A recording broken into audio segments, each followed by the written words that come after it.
सत्य, ठळक व निर्भीड, सक्षम न्यूज। गडकरी साहेबांच्या आगमनानं या ठिकाणी गारवा निर्माण झालेला आहे। अशाच पद्धतीचा विकास गडकरी साहेबांच्या माध्यमातून या ठिकाणी होते। आदरणीय गडकरी साहेब।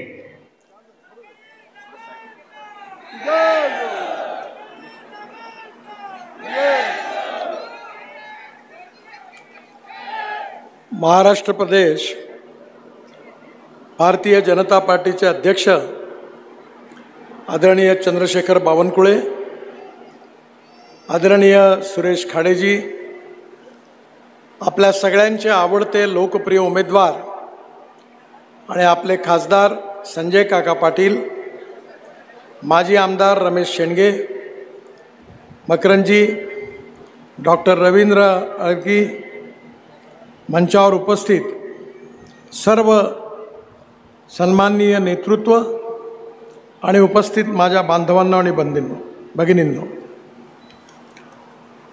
बहुतेक मी पहिल्यांदा जतमध्ये आलो, तिसऱ्यांदा आलो,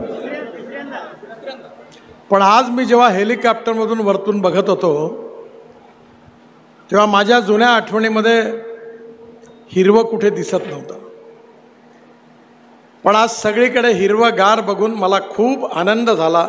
मी आपल्या सगळ्यांचं अभिनंदन करतो, आपल्या सगळ्यांना शुभेच्छा देतो। खरं म्हणजे तुम्हाला सगळ्यांना माहिती असेल की ज्यावेळी मी वॉटर रिसोर्सेस मंत्री होतो त्यावेळी संजय काका माझ्याकडे अनेक वेळा आले, देवेंद्रजींना भेटले आणि ते वारंवार मागणी करायचे की आमच्या भागातले जे बंद असलेले प्रकल्प आहेत ते सुरू झाले पाहिजे। काही केला मार्ग सापडत नव्हता। देवेंद्रजी आणि मी एकदा बसून आम्ही 2 योजना तयार केल्या। मीच मंत्री होतो सिंचन विभागाचा भारत सरकारचा। पहिली योजना होती प्रधानमंत्री कृषी सिंचन योजना, ती ऑलरेडी मोदींनी डिक्लेअर केली होती, आणि दुसरी होती बळीराजा जलसंजीवनी योजना। पश्चिम महाराष्ट्रामध्ये जे प्रकल्प बंद पडले होते त्याला गती देण्यासाठी भारत सरकारच्या वतीने प्रधानमंत्री कृषी सिंचन योजनेमध्ये आम्ही 7 प्रकल्प घेतले व बळीराजा जलसंजीवनी योजनेत 2 प्रकल्प घेतले।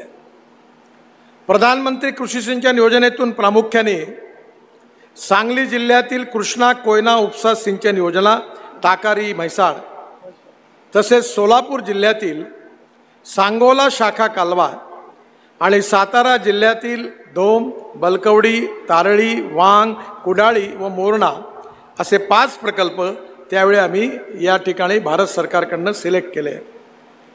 या प्रकल्पाकरता मी 6000 करोड रुपयाचा निधी भारत सरकारकडून माझ्या विभागाकडून दिला आणि मला आज आनंद आहे की जवळपास 77.243 हेक्टर म्हणजे 2 लाख एकरापेक्षा जास्त सिंचनाच्या सुविधा या भागात निर्माण झाल्या।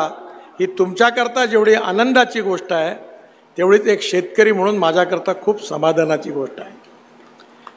कारण ज्यावेळी महाराष्ट्राच्या विधिमंडळामध्ये मी सिंचनावर बोलायचो त्यावेळी मला अनेक लोक इथले आमदार सांगायचे की आमच्या जतमध्ये, आटपाडीमध्ये, जरा सांगली, सातारा या भागातल्या दुष्काळी भागात तुम्ही एकदा या, इथले प्रश्न तुम्ही बघा, तुमच्यापेक्षाही वाईट स्थिती आहे।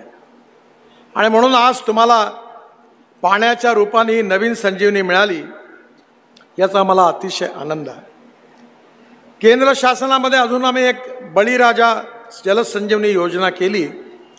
याचं कारण हे पश्चिम महाराष्ट्राकरता जे सिंचन कॉर्पोरेशन तयार झालं ते करण्याचं सौभाग्य मला मिळालं। कृष्णा खोरे, मी ज्यावेळी महाराष्ट्रामध्ये मनोहर जोशी मुख्यमंत्री होते तेव्हा मी महाराष्ट्र राज्य रस्ते विकास महामंडळाची स्थापना केली आणि या महामंडळाच्या मार्फत मुंबई पुणे एक्सप्रेस हायवे, पंचवान उड्डाणपूल आणि वरळी बांद्रा सीलिंग प्रोजेक्ट त्यावेळी घेतले। ज्यावेळी या प्रकल्पाकरता मला 500 कोटी पाहिजे होते तेव्हा कॅपिटल मार्केटमधून 1200 कोटी गोळा झाले। जेव्हा 600 कोटी रुपये पाहिजे होते तेव्हा 1100 कोटी मिळाले, तेव्हा मुख्यमंत्री मनोहर जोशींनी मला सांगितलं की या कृष्णा खोरेचे मॉडेल तयार कर आणि या भागात पैसे कसे उभे करता येईल आणि प्रकल्प कसं करता येईल याचा अभ्यास कर. त्यावेळी या सगळ्याची ज्या कॉर्पोरेशनची ऑर्गनायझेशन त्याचं सगळं कशी व्हावी याची योजना मी तयार केली. पण नंतरच्या काळामध्ये प्रकल्प सुरू झाले, ते बंद पडले, फक्त भूमिपूजन झालं. आणि जसं संजय काकांनी सांगितलं, मला माहिती नाही, तो हिशोब तुम्ही लावा. या प्रकल्पाचे किती वेळा कोणी भूमिपूजन केले ते तुम्ही तपासा.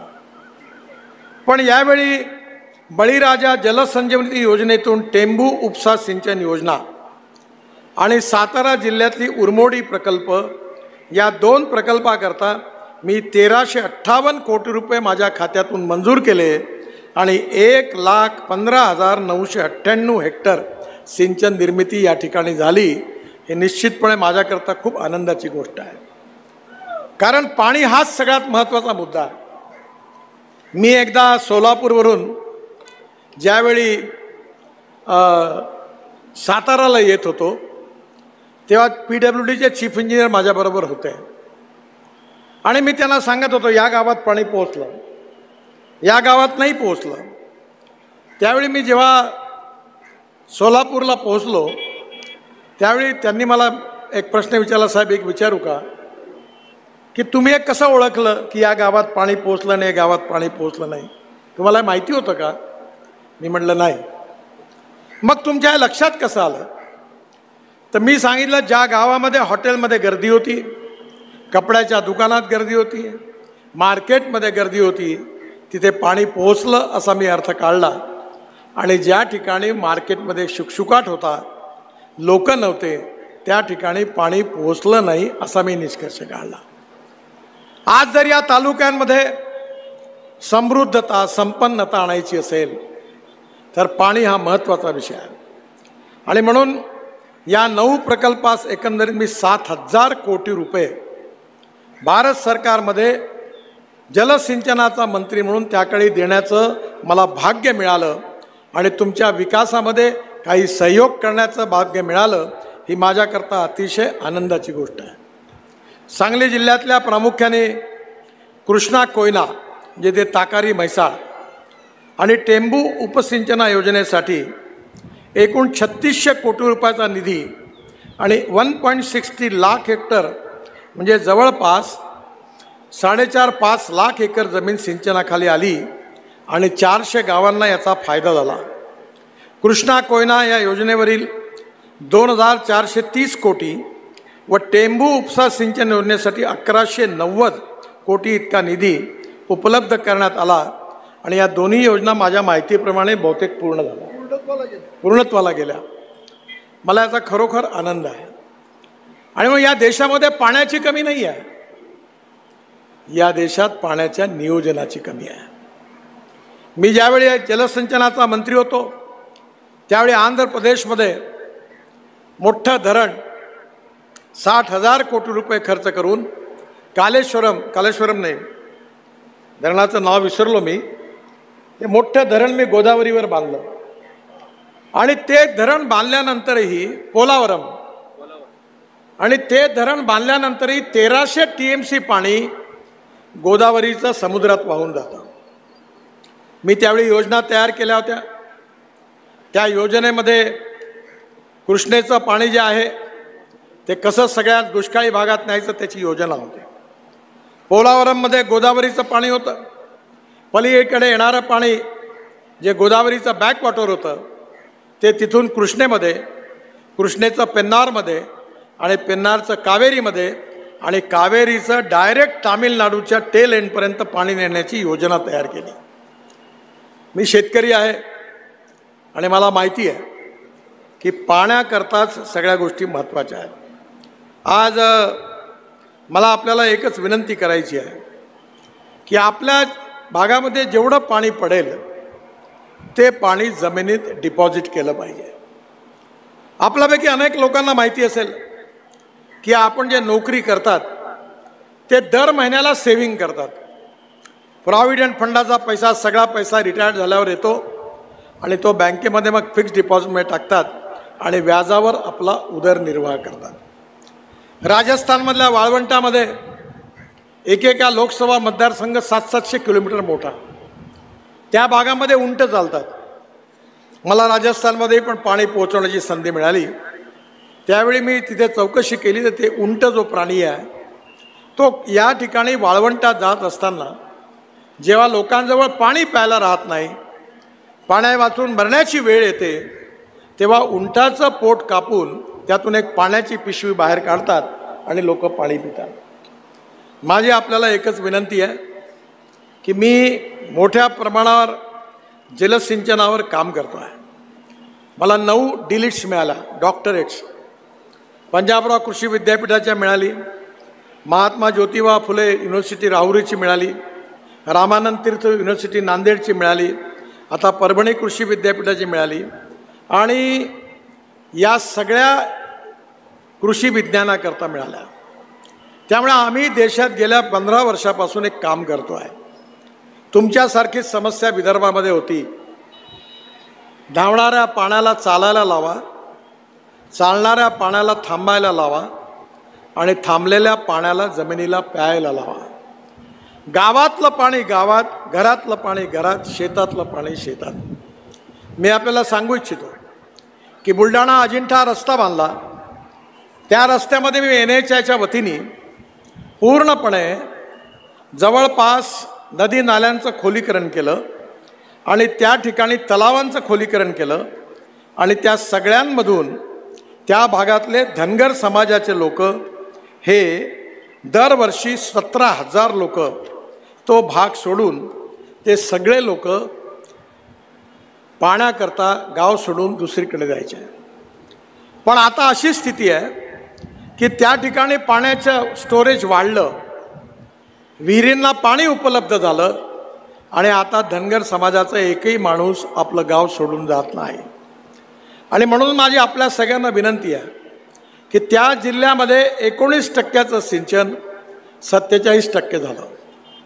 22,000 विहिरी चार्ज झाल्या. माझ्या स्वतःच्या घरी आमच्याकडे विहिरी उन्हाळ्यात पाणीच नव्हतं, 1 तास चालायचा पंप. आणि MSCBची वीज कधी मिळायची नाही. कंटाळून गेलो आम्ही.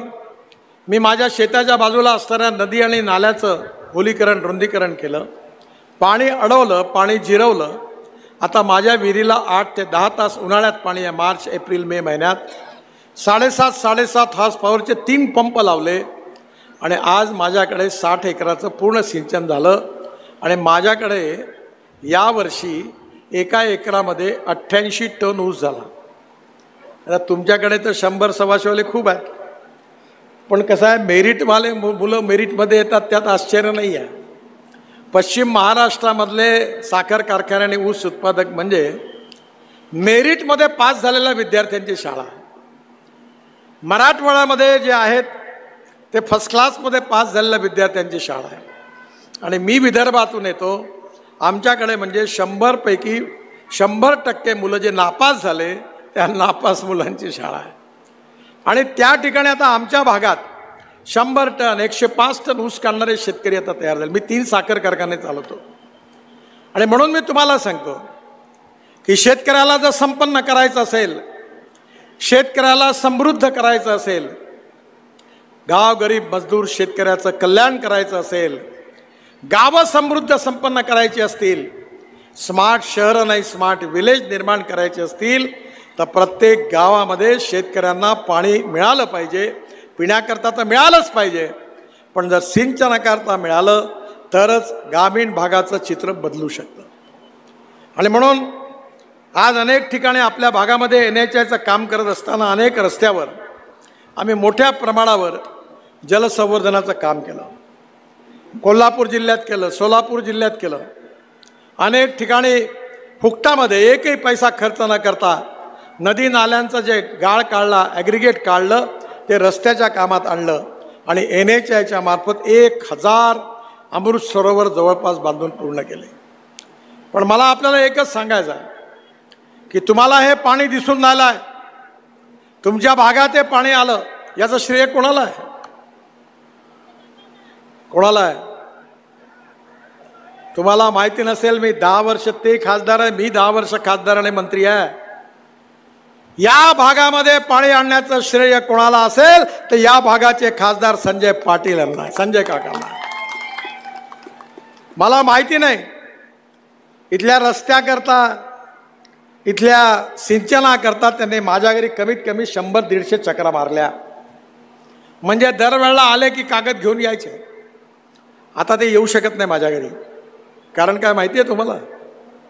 ते माझ्या घरी येऊ शकत नाही याचं कारण त्यांना मला सांगण्याकरता कामच शिल्लक राहिलं नाही.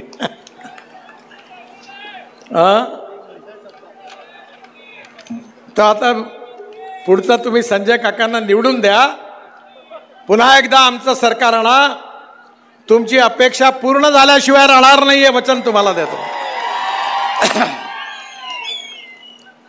2014 पूर्वी सांगली जिल्ह्यामध्ये राष्ट्रीय महामार्ग फक्त 37 किलोमीटर होता.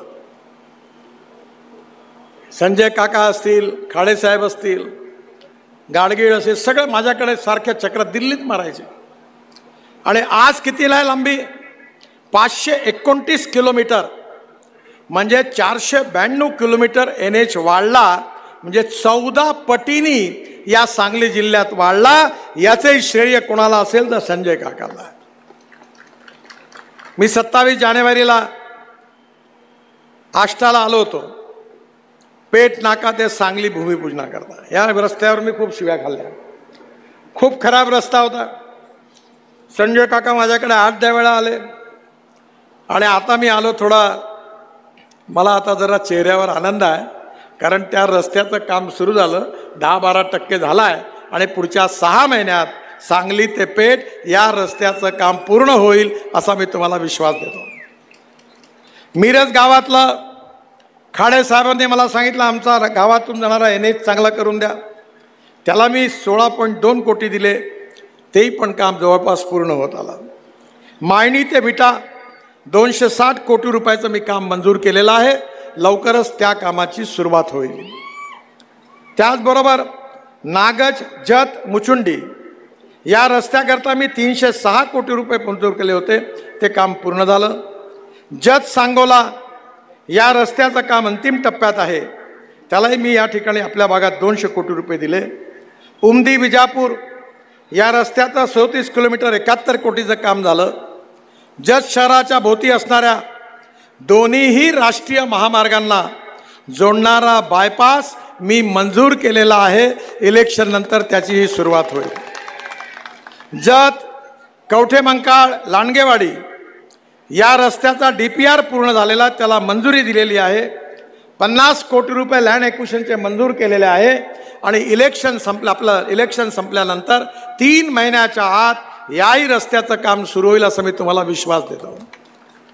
तासगाव शिराडोन या ठिकाणी पण मी एक छोटंसं काम होतं, रखडलं होतं, त्याला 25 कोटी आता मंजूर केले. तेही पूर्ण सातवत आलं आहे. नागपूर, सोलापूर, सांगली, कोल्हापूर, रत्नागिरी 3 पॅकेज होते, तेही पूर्ण झाले आहे. आणि जवळपास सगळ्यात महत्त्वाचं काम म्हणजे मी पुण्यापासून बंगलोरपर्यंत एक मोठा रस्ता बांधतो आहे. आणि या रस्त्याची अलाइनमेंट करत असताना पुण्याच्या रिंग रोडपासून सातारा, सांगली, कोल्हापूर या भागातला जो दुष्काळी भाग आहे त्या भागातून हा रस्ता घेतलेला आहे. ग्रीनफील्ड एक्सप्रेसवेची महाराष्ट्रात 206 किलोमीटर लांबी आहे. आणि त्यापैकी मला तुम्हाला सांगता आनंद होतो आहे की 74 किलोमीटर लांबी सांगली जिल्ह्यातली आहे. आणि हा रस्ता आपलं जीवन बदलवेल असा मोठा हायवे होतो आहे. मला आनंद आहे की मी रस्त्यावर काही तर फार बोलत नाही, कारण तुम्ही जाता रस्त्यावरून जाता तर तुम्हाला दिसतंच आहे काम झालं आहे म्हणून. पण या देशामध्ये किंवा तुमच्या जिल्ह्यात मी सांगितलेली सगळी कामं का झाली? आज संजय काकाने या कामाची मागणी केली म्हणून झाली हे जसं सत्य आहे, तसं संजय काका खासदार झाले, मी खासदार झालो, मोदीजी खासदार झाले आणि मंत्री बनले, प्रधानमंत्री बनले, मी मंत्री बनलो त्यांच्यामुळे. आणि म्हणून मी हे काम करू शकलो. त्यामुळे हे जे काही कामं झाली त्याचं खऱ्या अर्थाने श्रेय मला किंवा संजय काकाला नाही आहे. याचं खऱ्या अर्थाने श्रेय कोणाला असेल तर माझ्यासमोर बसलेल्या जजच्या जनतेला आहे. कारण तुम्ही संजय काकांना जर निवडून दिलं नसतं ते झालं नसतं. ही जेवढी कामं झाली ये तो न्यूज़रील थी, अब सही फिल्म शुरू होना बाकी है. शेतकरी समृद्ध झाला पाहिजे, संपन्न झाला पाहिजे, गाव गरीब मजदूर शेतकऱ्याचा विकास झाला पाहिजे, तरुण मुलाच्या हाताला काम मिळालं पाहिजे, केवळ स्मार्ट शहरं नाही स्मार्ट विलेजेस झाले पाहिजे आणि या बळीराजाला चांगले दिवस आले पाहिजे. हेच आमचं स्वप्न आहे. आमच्या आशा अपेक्षा आणि आकांक्षा याच आहेत. पण हे बदलवायचं असेल तर केवळ भाषण करून बदलणार नाही. शेतकरी अन्नदाता आहे. पण आज परिस्थिती कशी आहे? गहू स्वस्त आहे, ब्रेड बिस्किट महाग आहेत. आपल्याकडे आपण बघा कॉटन स्वस्त आहे आणि कपडा महाग आहे. संत्रा स्वस्त आहे, ज्यूस महाग आहे. आज आपल्या देशामध्ये शेतकऱ्याला मात्र किंमत नाही आहे जशी पाहिजे तशी. शरद जोशी शेतकरी संघटनेचे नेते होते, विचारक होते. ते नेहमी सांगायचे की आपण ग्लोबल इकॉनॉमीमध्ये आहोत. डिमांड अँड सप्लायचा सिद्धांत आहे. जर मार्केटमध्ये जास्त माल झाला तर भाव कमी होतो, कमी माल आला आणि मागणी जास्त असेल तर भाव वाढतो.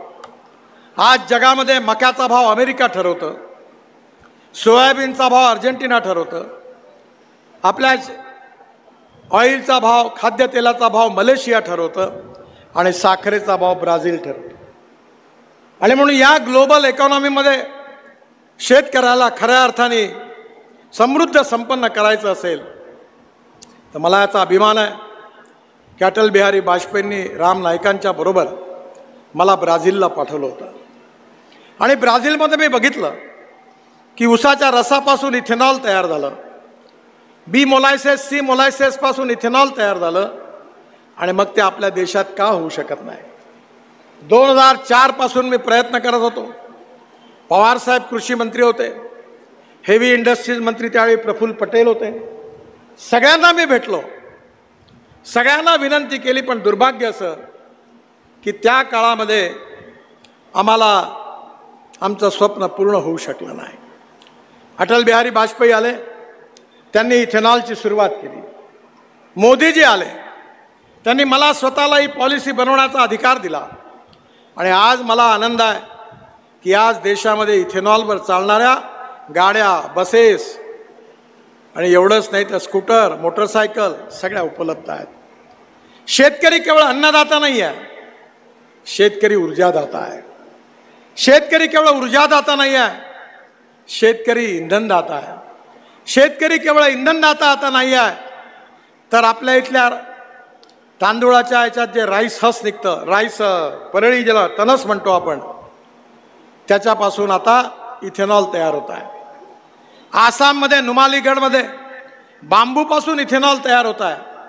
गव्हापासून, तांदूळापासून, मक्यापासून, एवढंच नाही तर बांबूपासून देखील आता देशात इथेनॉल होत आहे.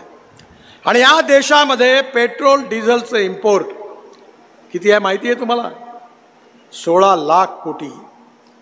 तुमच्या आमच्या या देशातले 16 लाख कोटी रुपये देशाच्या बाहेर जातात कारण या देशामध्ये पेट्रोल डिझेल नाही. पण जर या 16 लाख कोटी रुपयापैकी 10 लाख कोटी रुपये जर शेतकऱ्यांनी हे इंधन तयार केलं, त्याच्यावरचे व्हेइकल आले, तर शेतकरी समृद्ध संपन्न झाल्याशिवाय राहणार नाही, तरुण मुलाच्या हाताला काम मिळाल्याशिवाय राहणार नाही आणि गावं आपली स्मार्ट विलेज झाल्याशिवाय राहणार नाही. ही गोष्ट काळ्या दगडावरची रेघ आहे. तुम्हाला विश्वास नाही बसणार, माझ्याकडे टोयोटोची इनोवा गाडी दिल्लीत आणि नागपुरात आहे. मला वाटतं संजय काका बसले आहेत. ती गाडी 100% इथेनॉलवर चालते, 60% वीज तयार करते. आणि पेट्रोलच्या तुलनेत जर ॲव्हरेज काढलं तर पेट्रोलचा रेट 25 रुपये लिटर पडतो. ती इनोवा आता मार्केटमध्ये येणार आहे. एवढंच नाही तर आता मारुती सुझुकी पण फ्लेक्स इंजिनच्या गाड्या आपल्या मार्केटमध्ये आणतात आहे. इंडियन ऑइलनी 300 इथेनॉलचे पंप देशात सुरू करण्याचा निर्णय घेतला. मी त्यांना विनंती केली होती. माझी विनंती आहे की साखर कारखान्याने आता इथेनॉलचे पंप सुरू करावे. TVS, Bajaj, Hero, Honda, motorcycle, scooter, auto rickshaw इथेनॉलवर चालणाऱ्या त्यांनी तयार केल्या आहे. पेट्रोलचा रेट 120 रुपये लिटर, इथेनॉलचा रेट 60 रुपये litre. Import substitute, cost effective, pollution free आणि इंडिजिनस. यातून शेतकरी समृद्ध होणार आहे. आज 350 प्रकल्प, पराठ्या, तुराट्या, ऊसाचं चिपाड, गव्हांडा, सोयाबीनचं कुटार आणि आपल्या इथलं हे सगळं टाकून आता आपण बायो CNG, बायो LNGचे 350 कारखाने देशात सुरू होतात आहेत. त्यातले 36 सुरू झाले. माझा ट्रॅक्टर हा CNGवर आहे. मला 1.25 लाख रुपये डिझेल करता वर्षाला लागायचे, आता CNGमुळे 50,000 रुपये आला. मी ट्रान्सपोर्ट मंत्री आहे. मी जे बोलतो ते ऑथेंटिक आहे, तुम्ही समजा. माझ्याकडे ट्रॅक्टर कंपन्यावाले लोक आले, त्यांनी मला मागणी केली की आपल्याकडे तुम्ही Euro 6चे इमिशन नॉर्म्स आणले तर ट्रॅक्टरची किंमत 1 लाख रुपयांनी वाढेल, तुम्ही आणू नका. मी त्याला म्हणलं नाही आणत, पण माझी एक कंडिशन आहे. म्हणजे साहेब काय कंडिशन आहे? म्हटलं तुम्ही एक काम करा, इलेक्ट्रिकवर चालणारा ट्रॅक्टर आणा, CNGवर चालणारा ट्रॅक्टर आणा, इथेनॉलवर चालणारा ट्रॅक्टर आणा, मिथेनॉलवर चालणारा ट्रॅक्टर आणा. तुम्ही जर तो आणला आणि शेतकऱ्याचं कल्याण करायचं ठरवलं तर मी हे मागे घ्यायला तयार आहे. आणि त्यांनी मला सांगितलं की 1 वर्षाच्या आत आम्ही मार्केटमध्ये हे ट्रॅक्टर आणल्याशिवाय राहणार नाही. शेतकऱ्यांची बचत होईल. To save money is to earn money. आमच्या सरकारने द्रोण आणले आणि द्रोणच नाही आणले तर नॅनो युरिया आणला, नॅनो मिश्रखत आणलं. माझ्याकडे आमच्या साखर कारखान्यात मी 4000 एकर उसावर द्रोणमधून नॅनो युरिया, नॅनो मिश्रखत फवारणी केली. आपल्याला 1 एकराच्या उसामध्ये 8 पोते खताचे लागतात, 4 युरियाचे, 4 मिश्र खताचे. पण मला सांगताना तुम्हाला आनंद होतो आहे की आपण जेव्हा खत वापरतो तेव्हा ते फेकतो, 75% वेस्ट होतं आणि 25% पिकांना मिळतं. पण आता द्रोणमधून नॅनो युरिया, नॅनो मिश्र खत आणलाय, 25% वेस्ट होतं आणि 75% पिकांना जातं. म्हणून जिथे 8 पोते खताची लागत होती तिथे 4 बॉटलमध्ये काम झालं आणि शेतकऱ्याचे कमीत कमी 4000 रुपये वाचले. 4000. आपण 15,000 द्रोण महिला बचत गटांना देण्याची योजना आणली आणि येणाऱ्या काळामध्ये जसे मळणी यंत्र गावागावात आहेत तसे द्रोण येतील. हा नॅनो युरिया, नॅनो मिश्र खत आता इफको बनवायला लागली आहे, RCF बनवत आहे. हा सायंटिस्ट माझ्याकडे आला होता तेव्हा मी त्याचे रिपोर्ट्स पाहिले. मी त्याला म्हटलं तू मोदींना भेट, त्यांना सांग. त्यांना भेटला, त्यांनी सपोर्ट केला आणि मला आज सांगताना आनंद होतोय की 2 वर्षाच्या आत तुम्ही आता या खताच्या बॅगा विकत घेणं बंद कराल. तुम्ही नॅनो युरिया आणि नॅनो मिश्र खताचा वापर कराल, तुमचा खर्च अर्धा वाचेल आणि शेतकऱ्याचा प्रॉफिट तेवढा वाढेल. केवळ इथेनॉलवर आम्ही थांबलो नाही तर मी तुम्हाला विश्वासाने सांगतो की पुढल्या काळामध्ये आता शेतकरी अन्नदाता, इंधनदाता, ऊर्जादाता नाही तर आता हवाई इंधनदाता बनणार आहे. डेहराडूनवरून दिल्लीपर्यंत स्पाइस जेटचं विमान शेतकऱ्यांनी तयार केलेल्या बायोफ्युएलवर आम्ही आणलं. टाटाचं विमान एअर रशियाचं ते गेलं आणि पुढल्या काळामध्ये जतमधला, सांगलीमधला, सातारामधला, कोल्हापूरमधला, मराठवाड्यातला, विदर्भातला ऊस उत्पादक शेतकरी हा केवळ ऊस नाही लावणार तर ऊसाच्या रसापासून विमानं चालणारं हवाई इंधन या देशात उपलब्ध होणार. तो दिवस आता दूर नाही आहे. तुम्हाला वाटेल की मी काही बोलतोय, मी फोकराड मारणारा लीडर नाही बरं. मी जे बोलतो ते करून दाखवतो, जे करतो तेच बोलतो. हे होणार आहे आणि मी हे तुम्हाला सांगतो, हे जर तुम्हाला यशस्वी करायचं असेल आणि गावं समृद्ध संपन्न करायची असेल तर खऱ्या अर्थाने शेतकऱ्याच्या हिताचं राज्य पुढे आणायचं असेल तर NDAच्या रूपाने मोदींच्या नेतृत्वाखाली ही सगळी स्वप्न पूर्ण करण्याकरता संजय काकांना निवडून द्या हे सांगण्याकरता मी आपल्याकडे आलो आहे. माझ्या बांधवांनो, बहिणींनो, काँग्रेसचे लोक अपप्रचार करत आहेत की भारतीय जनता पार्टी NDAचं सरकार आलं तर बाबासाहेबांचं संविधान बदलणार आहे. मी लॉ ग्रॅज्युएट आहे. केशवानंद भारती केस झाली होती सुप्रीम कोर्टात. त्यात 7 सुप्रीम कोर्टाचे जज आणि चीफ जस्टिस यांनी निर्णय दिलेला आहे की घटनेचे मूल तत्व बदलता येणार नाही. Silent features of the constitution cannot be change. Democracy, समाजवाद, धर्मनिरपेक्षता, freedom of speech, fundamental rights हे कोणाही सरकारला, कोणाही नेत्याला बदलवताच येत नाही. हे संविधानमध्ये लिहिल्या गेलेलं आहे आणि हे आता कोर्टाने पण ते साबित केलेलं आहे. पण दुसरा पार्ट जो संविधानाचा आहे त्यात जी कलम आहे ती बदलल्या जाऊ शकतात. आणि यावेळी हे जे भारताचं जे संविधान आहे, जे बाबासाहेबांनी दिलेलं संविधान आहे, ते 80 वेळा तोडायचं पाप जर कोणी केलं असेल तर काँग्रेसवाल्यांनी केलं. 80 वेळा.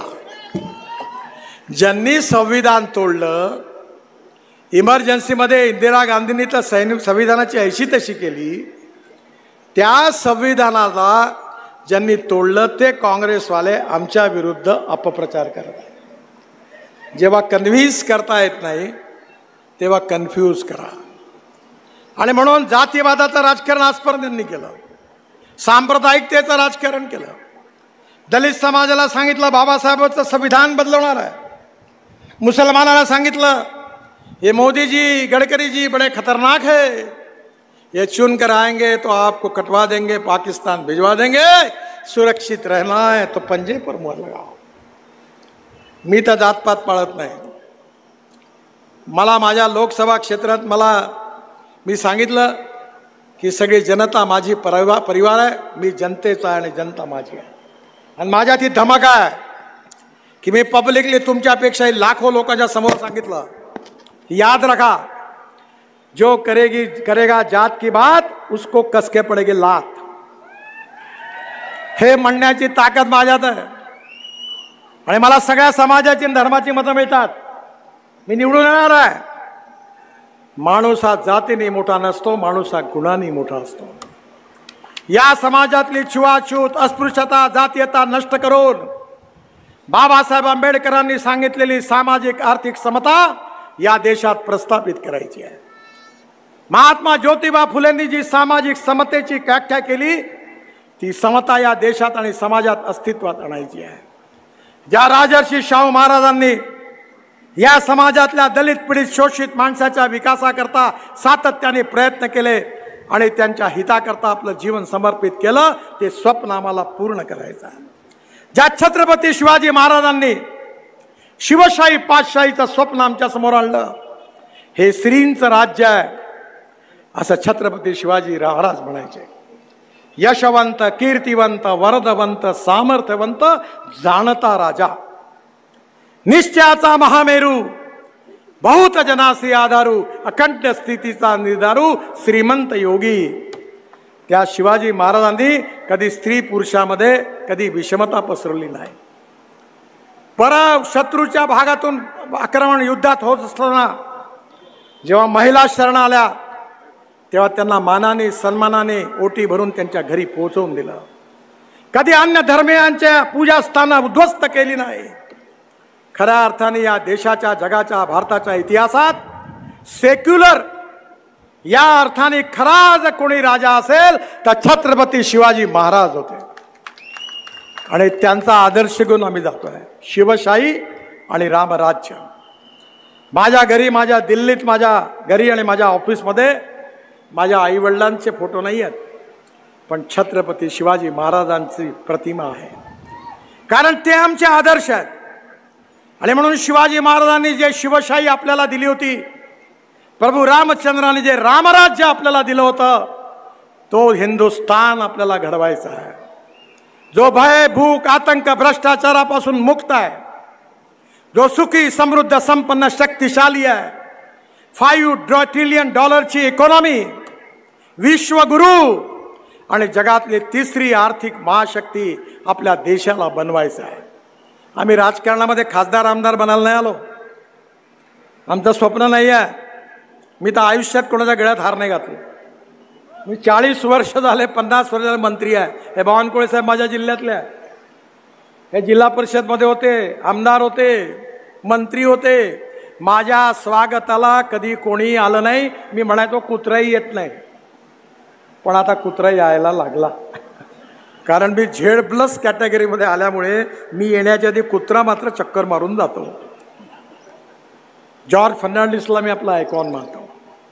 हा देश मोठा झाला पाहिजे. हम रहे ना रहे तेरा वैभव रहे मा, हा आमचा संस्कार आहे. जात पात धर्म भाषा याच्या आधारावर कुठलंही डिस्क्रिमिनेशन आम्हाला मान्य नाही आहे. सबका साथ, सबका विकास, सबका प्रयास.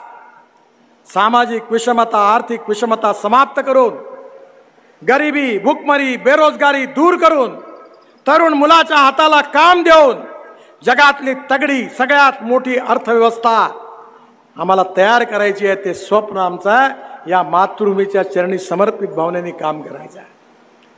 आम्हाला हा देश घडवायचा आहे. या देशाचं भविष्य घडवायचं आहे. केवळ राजकारणामध्ये निवडणुका लढवण्याकरता आम्ही आलो नाही. आम्हाला कोणावर टीकाही करायची नाही आहे. मी कशाला टीका करायची? आपलं कामच सांगण्याकरता एवढं आहे.